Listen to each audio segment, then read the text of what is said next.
Welcome to LeggLife Podcast. My name is Adam. My name is Sherry. Sherry Beth, what episode is this? 101. Dalmatians. This episode is all about Disney's animated hit 100. It's not? Nope. That would have been really well if we had planned ahead on that one. Do you want to let you guys know from the beginning, Sherry Beth battling a little bit of like a sore throat kind of thing. Yeah, so I kind of sound like a man. So you may hear some coughing in the background, some tea slurping in the background. I do have tea. You have tea and water. So I'm going to try to limit my coughing. All right. Well, we'll see how it goes. We'll see. So if you listen to our 100th podcast, one of the things that we said we wanted to do more of in the future were kind of series. Yeah, and so that's what we're doing right now. We're going to kick off a 4-part series. We are going to kick off a 4-part series, and we are going to cover the Advent themes of hope, joy, peace, and love. Now, I want to say from the beginning, if you guys know that we're Christians, like that's kind of the worldview that we have for this stuff. However, a lot of people in our LeggLife podcast don't share that. Maybe they're from a different faith background. Maybe they're somebody who has no current faith practice. This is for everybody. Because here's one thing that I love about Advent. Hope, joy, peace, and love are for all of us. Worldwide. Without that is not... I would hope so. I would hope so. That is not a Christian thing. And so Our hope through these podcasts is a couple things. First of all, Advent means, it's a lot to us. It's an important season for us, and we'll talk about why.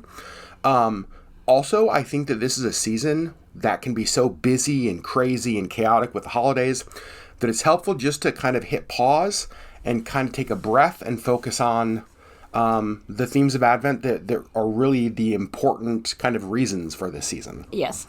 And so that's what we're going to do this week and over the next few weeks. Yep. Now, I do want to give you a little bit of sort of background, kind of a little context, because some of you may have heard the term Advent. Some of you may not even know what that means. I'm going to make it super simple for you. Advent it comes from a Latin word that simply means like the arrival or the coming. So Advent season is when Christians celebrate and look forward to, they wait in anticipation, the celebration of the arrival of Christ, right? It's celebrated at Christmas. Mm-hmm. Was Jesus born on Christmas Day, December 25th? No. But that's culturally, that's when we celebrate it. And so Advent is simply this... it's this anticipation, it's this waiting, this excitement about the arrival of something that matters. Yep. Now, I'll get a little bit like nerdy here for a second, because technically in the Christian worldview, good cough, Sorry. you're fine. We are between the first Advent and the second Advent. Right. So Jesus came as a baby in a manger, lived, died, rose again, and Christian worldview says that he is coming back someday, the return of Christ. Right. So we have experienced the first Advent, waiting for the first coming of Christ, and now we are in kind of the second Advent, waiting for his return. So we're between the two Advents. Correct. It's where we find ourselves today. Yes. I'll stop nerding out about that stuff. Sherry, was Advent something that you in your home celebrated or observed growing up? Not really. No? Nope. It does tend to be a more, if you come from maybe a more liturgical church background, a lot of Roman Catholics will celebrate Advent. But one of the things that's interesting is that we don't see Advent in the Bible, right? This is a man-made observance. Right. Yep. And so there's no right way or wrong way to do Advent. In fact, it's interesting because were you going to say something? Yeah. Let's hear it. There was an Advent for the first coming. Yes. I mean, there was the anticipation, and there was the 400 years of prophecy and the... Oh, 100%. Right. But not the specific hope, joy, peace, and love. That's right. Lighting the candles in the Advent wreath. Like, there was no season of Advent. Right. There was the anticipation of the coming of Christ. Yes. Correct. But even in like Christian denominations, there's no agreement necessarily. Even the hope, joy, peace, and love, sometimes you will see the order of those switched around. Sometimes it won't even be those four. Right. The whole purpose of this season isn't that you get it exactly right. It's that you stop and you think and you wait with anticipation and you focus on the themes. Right. It's not about just checking boxes or lighting candles. It's the theme of the Anticipation. Yep. And so some of you may have seen Advent wreaths, Advent candles. The whole purpose of that is just symbolic. The lighting of the candle is a reminder about the arrival of the light of Christ into the darkness of our lives and into our world. Right. It's a symbolic thing. There's nothing super spiritual that happens during that. So that kind of sets the table on Advent. It probably, if you asked 20 different people who were raised in like a Christian environment, they would have 20 different examples of what Advent looked like or didn't look like at all growing up. Right. You and I, for most of our marriage, have been intentional about observing this season. We have, yeah. Why? Again, I think it's a time to pause and really focus on what this season actually signifies. And I will say it has looked different pretty much every year for us. Yeah. Like, it's never been a copy and paste for us. There are some years that we've actually had Advent candles, Advent wreath, and we will, whether it's at our dining room table or our living room, light a candle, say a prayer, do a devotion. Other times it has not looked like that at all. Right. Other times we've gone through some kind of book. Yep. Yeah, it's just looked different for us. So what we're going to do is we are going to focus week number 1 on the Advent theme of hope. Next week, we're going to focus on peace. The week after, joy. The week after, love. And these are going to be shorter than our normal podcasts. The whole idea behind this is that anyone who's listening, no matter where you are, what you believe, that we kind of as a community would be able to stop, focus on those themes that are universal together, kind of take a breath together in the middle of the craziness of the season, and then just sort of move on. Yeah. So that's what we're going to do, starting with hope. Sherry, that is a word that has been used on, I think, whenever I think of hope now, I think of like Obama's campaign flyers, like with the hope on there. Like, it's such a powerful word that like that moved people to action, that moved people to something. For you, what does hope mean? Hope for me, I think that we were kind of talking about this a little before we started this podcast, and for me, it's so important, I think, and I'm gonna just talk about me being sick for a minute. Okay. For those of you who maybe don't know, I was very sick at the beginning of 2021, and there was many times that we didn't know that I would pull through. And for me, I think hope was what kept me going. There was always the hope that we could figure out what was wrong, that, we would find a doctor that could help me, that we could ask the right question that would help me, that we would find the right lotion, that we would, whatever, that there was always one more thing that we could try. And for me, it was that hope that kept me going. And I was admittedly nearing the end of that. But I think it's so, like, if you're just really in the midst of despair, if you have just a glimmer of hope that it could be better, that's what keeps you going. And I think that is so important. One of the quotes I saw online that I thought of hearing you describe what hope means to you, Desmond Tutu said that hope is being able to see that there's light despite all of the darkness. Yeah. And I think that when you were sick, and I'll talk in a minute about what hope has meant to me, when you were sick, it was so easy to only see the darkness. Right. You know, to only see the pain, to only see the suffering, to only see the lack of answers, to only see the... And if we would have allowed ourselves to focus exclusively on those things, that light slowly gets snuffed out. And then it's like, how do you continue even? Right. Yeah. You know? Yeah. For me, I love this because so when I think of these Advent terms, and you're gonna hear me talk about this through all 4 weeks, I think of them in contrast to what is normal in the world. Yeah. So normal in the world, if you ask people, and this is, I think, a healthy practice, even ask myself and ask all of you, like, if you're being honest, if you take an honest look at your life, what is it today that you would say you're putting your hope in? For many of us, it is job. It is a Bank 401k. account. That's exactly right. It is even family relationships. It's relationships. You know, it's a marriage. It's like we put our hope in things Or people.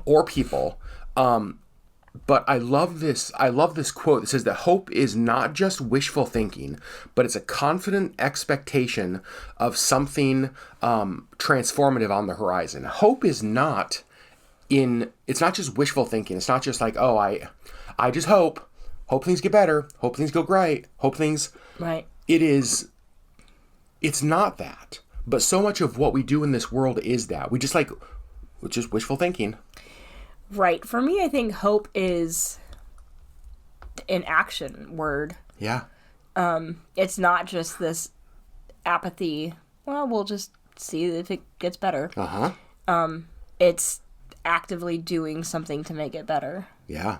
And I think it's important to know that hope exists, as all of these themes exist, even probably when they shouldn't. Right. You know, when a situation looks hopeless, hope can exist. Right. And I think for me, what that's looked like, you talked about kind of your sickness a couple of years ago. For me, I was thinking about what it looked like this year with my mom. Yeah. Like, what does hope look like when your mother is diagnosed with cancer?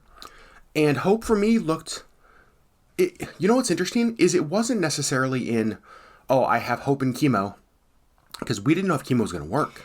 Right. It wasn't like I have hope in that stuff.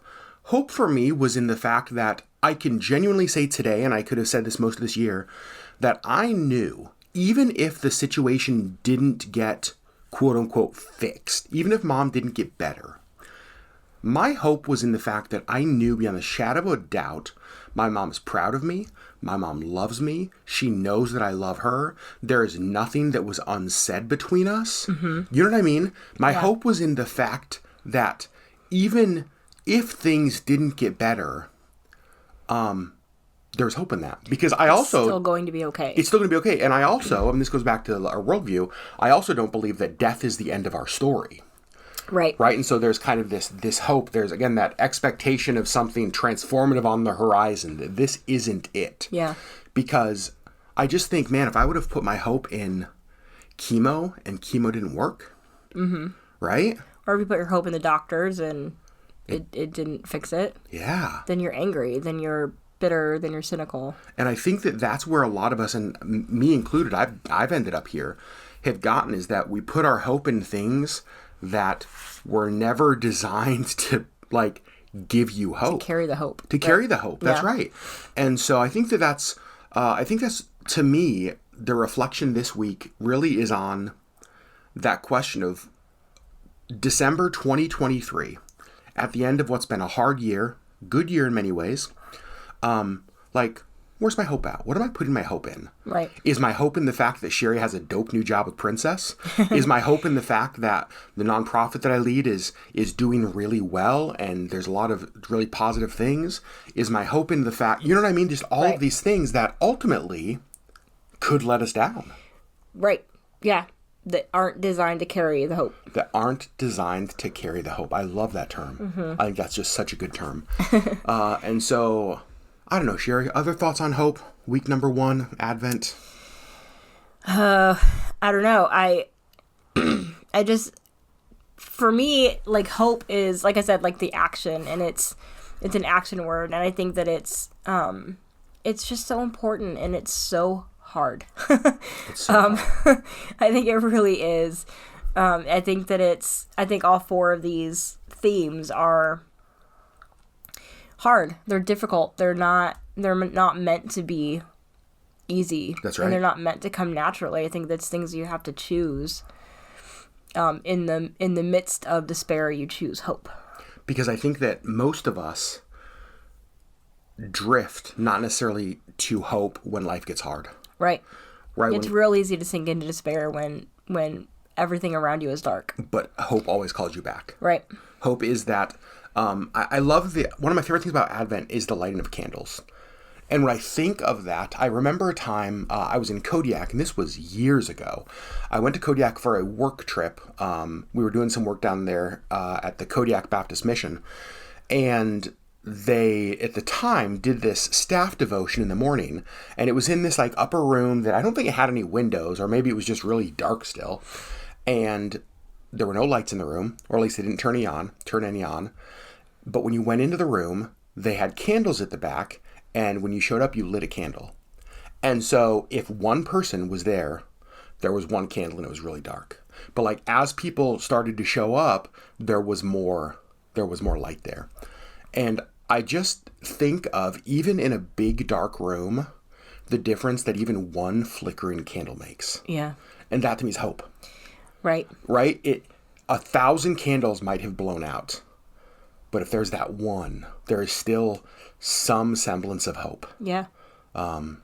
Yeah, I think it's in a world that is filled with war and terrorism and political ideologies that divide us, and family issues and all of the other injustices that exist in our world. Hope. I think it's the most important. I love the way you put it, that it causes us to not give up. Yeah. So friends, there you go. Week number 1 of Advent. Hope. Yeah. And again, the whole point of this is just that you would take a bit of a breath, and I'm not going to ask you to leave a comment as we've done with a lot of our podcasts, but I think what we wanted to ask you to do this whole kind of season is just take time to reflect on that and ask yourself that question. Where's my hope at? What am I putting my hope in? Have I drifted to despair? Mm-hmm. Right? Do I need to rediscover hope? Maybe Advent for you is a relighting of a candle that is burned out. Yeah. You know, it's bringing some light back into darkness. Yeah. Friends, where can you find the hope?